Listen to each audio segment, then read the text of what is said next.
Bismillahirrahmanirrahim. Assalamualaikum warahmatullahi wabarakatuh. Alhamdulillahirrabbilalamin. Puji syukur saya panjatkan kepada kehadirat Allah Subhanahu wa taala yang telah memberikan rahmat dan hidayahnya kepada saya agar sehingga saya dapat mempresentasikan ini. Sebelumnya izin memperkenalkan diri. Nama saya Mediana Kaputri dengan NIM 2331411010. Program studi pendidikan matematika mahasiswa reguler semester 1. Saya akan mempresentasikan sejarah matematika mengenai elemen pengukuran.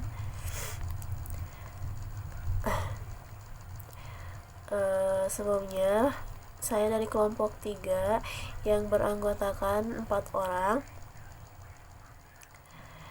Salah satunya saya.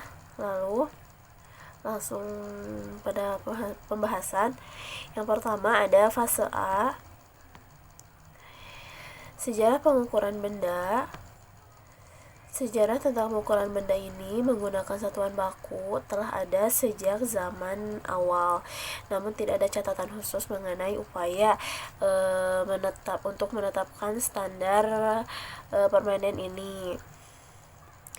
Hingga pembangunan piramida Khufu yang besar di Mesir sekitar tahun 2900 sebelum Masehi. Nah, Firaun Khufu adalah orang pertama yang memutuskan bahwa satuan standar panjang harus ditetapkan. Standar yang dipilih terbuat dari granit hitam dan disebut hasta kerajaan Mesir.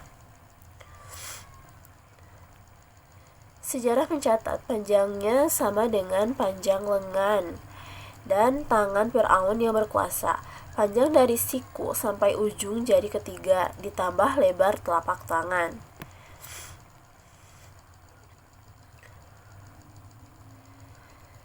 Nah, ditetapkan juga bahwa hasta kerja yang terbuat dari kayu dibandingkan dengan hasta granit setiap bulan purnama. Jika tidak melakukan hal tersebut, diancam dengan pidana penjara atau kematian. Sehingga paling awal juga didasari pada benda yang ditimbang, misalnya biji-bijian dan kacang-kacangan. Pada zaman dahulu, pengukuran panjang ini didasarkan pada tubuh manusia. Misalnya panjang satu kaki, panjang langkah, rentang tangan, dan lebar ibu jari. Untuk mengukur panjang yang lebih kecil diperlukan pembagian hasta kerajaan. Meskipun mungkin berpikir ada logika yang tidak dihindari dalam membagi secara sistematis, hal ini mengabaikan cara pengukuran tubuh orang mengukur panjang yang lebih pendek menggunakan bagian tubuh yang lain. Digit adalah satuan dasar terkecil, yaitu lebar jari. Ada 28 angka dalam satu hasta, 4 angka dalam satu telapak tangan, 5 angka dalam satu tangan, 3 angka dalam telapak tangan, jadi 12 angka. Dalam rentang kecil, 14 angka atau setengah hasta, dan dalam rentang besar 24 angka dalam rentang kecil hasta, dan beberapa ukuran serupa lainnya. Nah, peradaban selanjutnya yang bobot atau ukurannya mempunyai pengaruh luas adalah peradaban Babilonia sekitar tahun 1700 sebelum Masehi. Satuan besar panjang mereka seperti orang Mesir adalah hasta. Namun hasta Babilonia sedikit panjang dibandingkan hasta Mesir. Hasta Babilonia dibagi menjadi 30 kus. Yang menarik karena kus tersebut pasti selebar satu jari, tetapi merupakan pecahan. 1/30 adalah salah satu yang juga terkait erat dengan sistem bilangan 60 Babilonia. Kaki Babilonia adalah 2/3 dari satu hasta Babilonia. Sistem pengukuran Eropa pada awalnya didasarkan pada ukuran Romawi yang kemudian didasarkan pada ukuran Yunani. Orang Yunani menggunakan lebar satu jari sebagai ukuran dasar panjang mereka, sekitar 19,3 mm dengan 16 jari dalam satu kaki dan 24 jari dalam 1 kaki. Jadi dalam satu hasta Yunani, satuan panjang ini seperti satuan berat dan volume Yunani.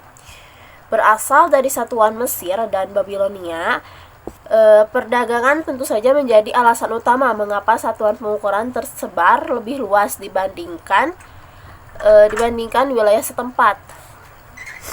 Pada sekitar tahun 400 sebelum Masehi, Athena merupakan pusat perdagangan dari wilayah yang luas. Agora adalah pusat komersial kota dan dari drama Aristophanes, jenis transaksi bising yang terjadi di sana, sebagian besar perselisihan akan timbul mengenai berat dan ukuran barang yang diperdagangkan. Bangsa Romawi ini mengadaptasi sistem Yunani. Mereka mempunyai dasar kaki yang dibagi menjadi 12 inci atau ons untuk kata-kata yang sebenarnya. Bangsa Romawi tidak menggunakan hasta, namun mungkin karena sebagian besar pengukuran panjang berasal dari berjalan, mereka mempunyai 5 kaki yang sama satu langkah, yang mempunyai langkah ganda, yaitu jarak antara 2 posisi berturut-turut di mana kaki kanan mendarat. Saat seseorang berjalan, kemudian 1000 langkah diukur dalam 1 mil Romawi, yang cukup dengan mil Inggris seperti yang digunakan saat ini. Sistem Romawi ini diadopsi dengan variasi lokal di seluruh Eropa seiring dengan penyebaran Kekaisaran Romawi. Namun, jika kita melihat negara seperti Inggris, negara tersebut diserang pada waktu yang berbeda oleh banyak negara yang melakukan tindakan mereka sendiri. Angels, Saxon, dan Jute membawa ukuran seperti tempat bertengger, tongkat, dan furlong. Depa berasal dari bahasa Denmark dan merupakan jarak dari ujung jari ke ujung jari dari lengan terrentang. Sedangkan L awalnya merupakan ukuran kain wol Jerman.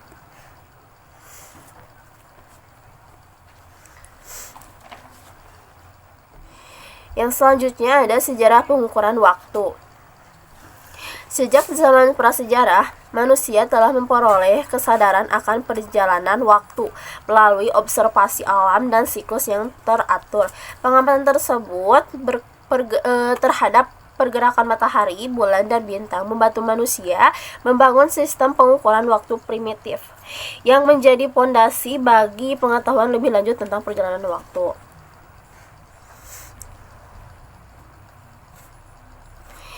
Lalu ada Mesir kuno pertama kali menciptakan 24 jam per hari. Orang Mesir kuno dengan kecerdasan dan observasi yang luar biasa terhadap alam memimpin dalam penciptaan sistem waktu 24 jam per hari menggunakan bayangan matahari dan posisi bintang di langit sebagai patokan. Mereka mengatasi keterbatasan instrumen seperti jam matahari yang sudah digunakan oleh budaya lain. Meskipun bangsa seperti Tiongkok, Babilonia, Yunani, Romawi telah memanfaatkan instrumen serupa, tantangan bagi mereka adalah ketidakpastian alam yang memengaruhi penentuan waktu.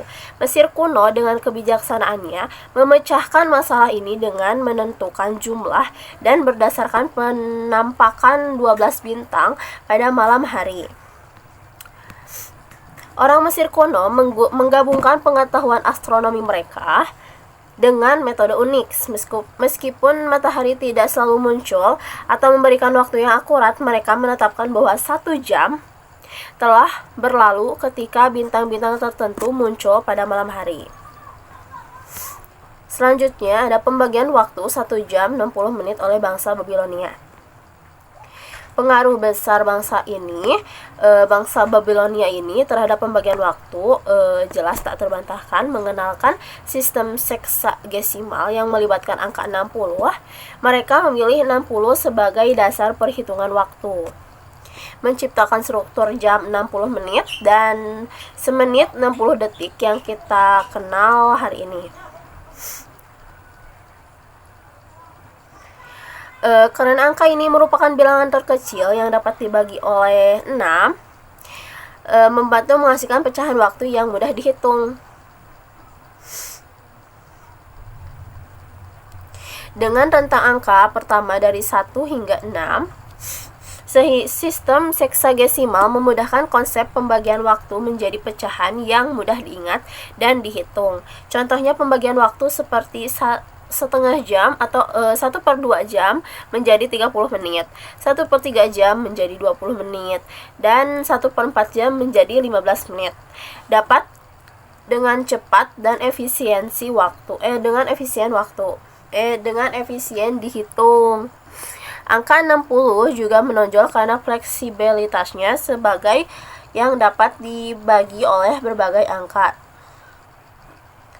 Selanjutnya ada fase B, sejarah pengukuran. Sistem pengukuran dan di penimbangan seragam dan paling awal tampaknya telah diciptakan sekitar abad ke-4 dan ke-3 sebelum Masehi di antara masyarakat kuno Mesir. Selanjutnya ada fase B, sejarah pengukuran. Sistem pengukuran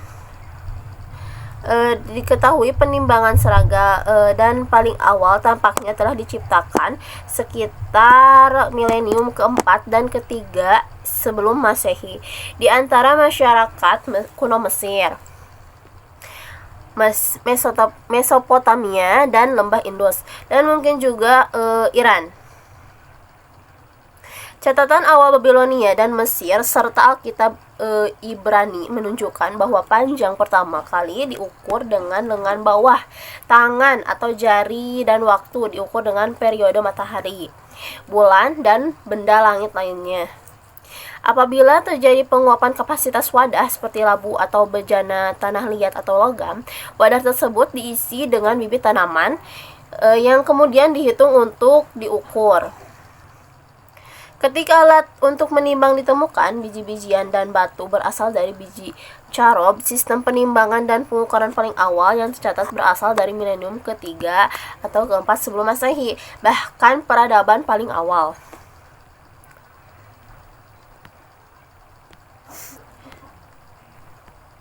Nah, perbandingan dimensi bangunan dengan gambaran penulis kontemporer merupakan sumber informasi lainnya. Menarik dari hal ini adalah contohnya itu perbandingan dimensi Parthenon Yunani dengan deskripsi yang diberikan oleh Plutarchang menghasilkan gambaran yang cukup akurat tentang ukuran kaki loteng. Karena banyaknya artefak dan dokumentasi yang ada,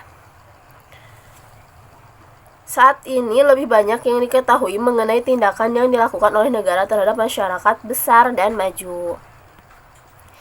Nah, sistem pengukuran resmi untuk masyarakat besar dapat disimpan ke dalam sistem sejarah yang relatif stabil dari waktu ke waktu, termasuk sistem Babilonia, sistem Mesir, sistem Fileterian pada zaman Ptolemeus, sistem Olimpiade Yunani, sistem Romawi, sistem Inggris, dan sistem metrik. Selanjutnya, sistem desimal, bobot, dan ukuran paling awal diketahui adalah sistem Harappa.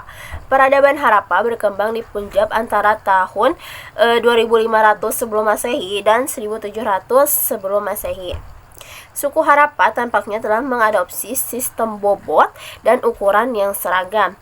Analisis terhadap bobot yang ditemukan menunjukkan bahwa bobot tersebut memiliki dua rangkaian yang berbeda. Keduanya bersifat desimal.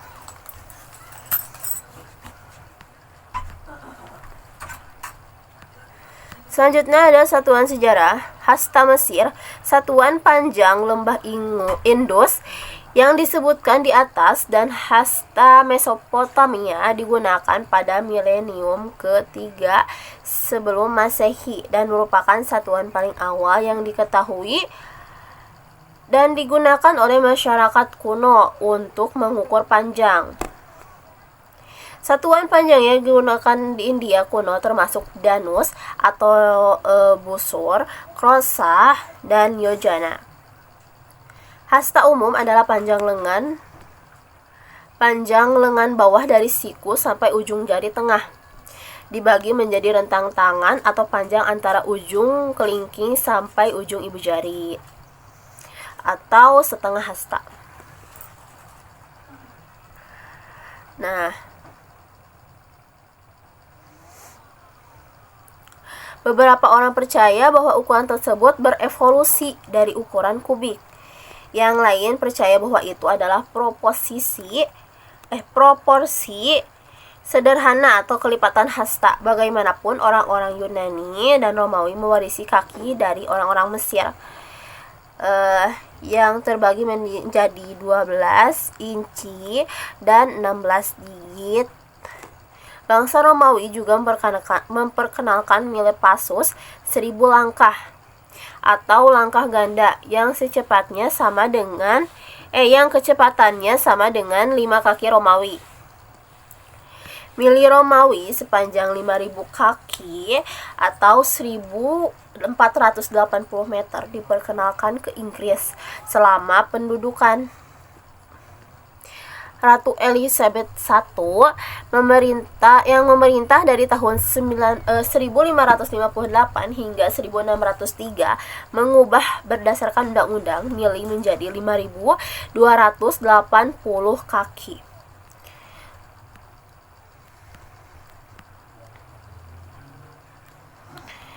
Selanjutnya, pengukuran panjang atau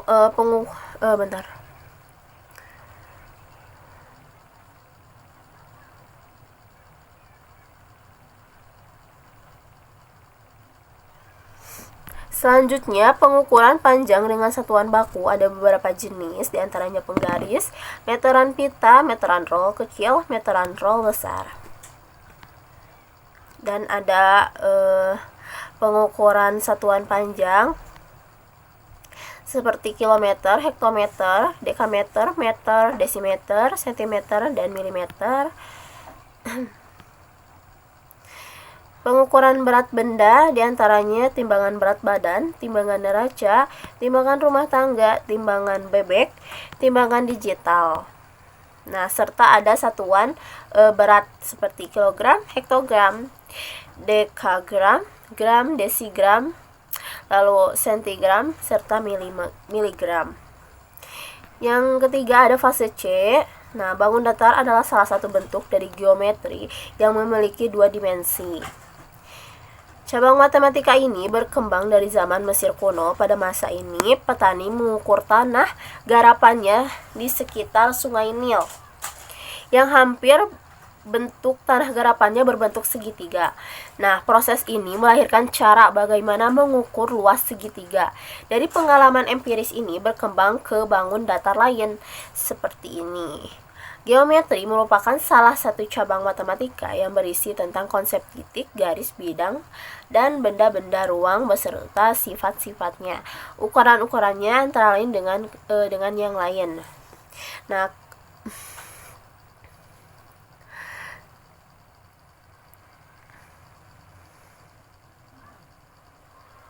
salah satu ilmuwan awal ini adalah Thales dari Miletus pada abad ke-6 sebelum Masehi, dan selanjutnya ilmuwan Yunani Pythagoras akhir abad ke-6 sebelum Masehi. Sulit sekali membedakan apakah sebuah penemuan ini berasal dari Pythagoras atau salah satu pengikut. Selain itu, teorem Pythagoras tentang segitiga yang benar, dia banyak membuat penemuan terkenal gitu. Tidak ada teori pasti tentang asal-usul bangun datar, namun ada beberapa teorema yang berkaitan dengan teori bangun datar. Salah satu pencetus bangun datar adalah Archimedes dari Siracusa. Archimedes adalah seorang matematikawan Yunani yang terkenal. Archimedes menemukan banyak bangun datar yang berkaitan erat dengan lingkaran, bola, tabung kerucut, dan juga parabola. Ia juga merupakan penemu rumus luas dan volume bangun tersebut. Beberapa bangun datar yang ditemukan Archimedes diantaranya segi 4 Archimedes. Segi 4 adalah bangun datar yang dibuat dari 4 4 busur lingkaran yang berpotongan. Asal-usul segi 4 tersebut berkaitan erat dengan penemuan prinsip Archimedes. Menurut sejarah, Archimedes menemukan prinsip ini ketika ia diminta untuk membuktikan apakah mahkota yang dibuat oleh tukang emas terbuat dari emas murni atau tidak. Archimedes tidak boleh merusak mahkota tersebut, sehingga ia harus mencari cara untuk mengetahui massa jenisnya. Yang kedua ada segitiga. Segitiga Archimedes ini menggunakan dalam bukunya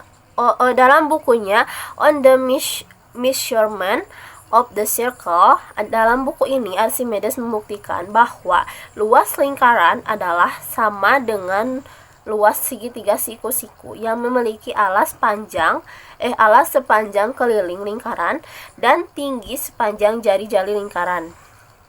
Archimedes juga menggunakan konsep segitiga ini untuk menghitung nilai pi dengan cara mengapit luas lingkaran di antara luas-luas segitiga yang ditemukan oleh poligon beraturan yang bersinggungan dengan lingkaran.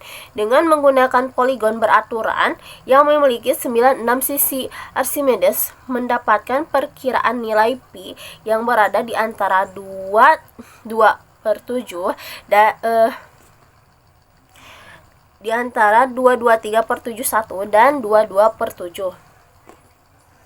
Archimedes menemukan bangun datar ini dengan menggunakan metode exhaustive, sebuah teknik untuk mendekati luas atau volume suatu bangun dengan menggunakan prinsip-prinsip geometri yang dikembangkan oleh Euclid dan Pythagoras. Dalam kehidupan sehari-hari, kita sering melihat berbagai bentuk benda dan menghitung benda tersebut untuk berbagai macam keperluan, seperti keliling, luas. Nah, keliling bangun datar adalah jumlah panjang dari semua sisi yang membentuk bangun datar, sisinya. Lalu yang terakhir ada D. Pada fase D, yang pertama ada sejarah penemuan konsepnya. Pada fase D ini umumnya untuk kelas 7, 8, dan 9 SMP. Sejarah penemuan konsep. Pythagoras pada umumnya berkaitan dengan dalil geometri yang menyatakan bahwa luas persegi pada sisi-sisi miring sebuah segitiga siku-siku dengan jumlah kedua persegi sisi siku-sikunya, atau dengan mudah dikatakan kuadrat sisi miring sebuah segitiga siku-siku sama dengan jumlah kuadrat sisi siku-sikunya. Dalam sejarah, Pythagoras disebut sebagai orang pertama yang membuktikan bahwa dalil itu benar. Dalil itu sendiri sudah ada sekitar 200 tahun sebelumnya di kalangan bangsa Sumerian. Bangsa ini tinggal di daerah antara sungai Eufrat dan sungai Tigris. Euclid berpendapat bahwa sesuatu yang dianggap benar harus dibuktikan dengan penalaran yang logis. Buku-bukunya berisi bukti-bukti kebenaran geometri.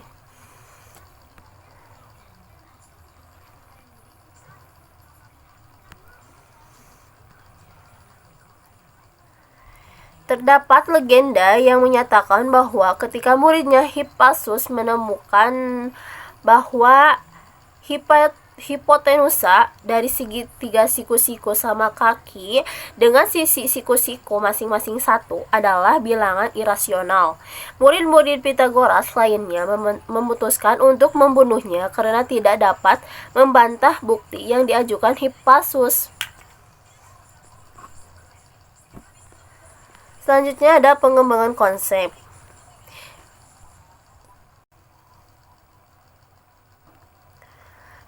Pemikiran Pythagoras banyak diilhami oleh rahasia angka-angka. Ia beranggapan bahwa hakikat dari segala sesuatu adalah angka. Benda-benda lain dibatasi oleh angka.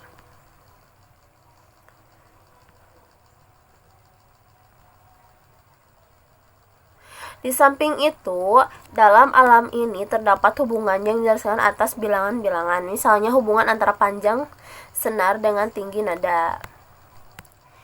Bilangan merupakan dasar dari segalanya, maka bila memperoleh angka yang benar, kita akan memperoleh kebenaran tertentu.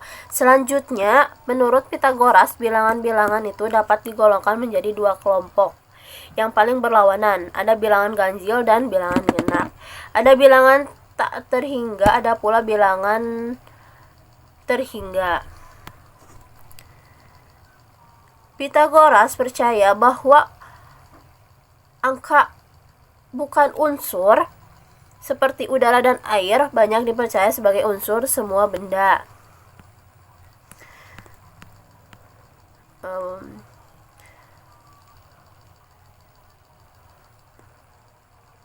Meskipun pemikiran filsafat sebagai bilangan Pitagoras ini kurang memuaskan dalam memberi penjelasan, namun pengaruh pemikiran bilangan dengan simbol yang dihubungkan dengan fenomena alam, khususnya untuk studi metafisika dan hermeneutika, studi tentang teks kitab suci, memiliki pengaruh yang kuat hingga saat ini. Pengaruh ini dapat dijumpai misalnya dalam dunia kosmologi yang dalam studi mutakhir memperkirakan bahwa bentuk geometri alam semesta berasal dari konstruksi bilangan 6. Mungkin sekian yang dapat saya presentasikan dari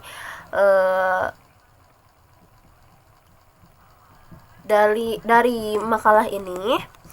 Mohon maaf apabila banyak kekurangan dan terdapat banyak kesalahan. Sekali lagi sekian saya ucapkan terima kasih. Wassalamualaikum warahmatullahi wabarakatuh.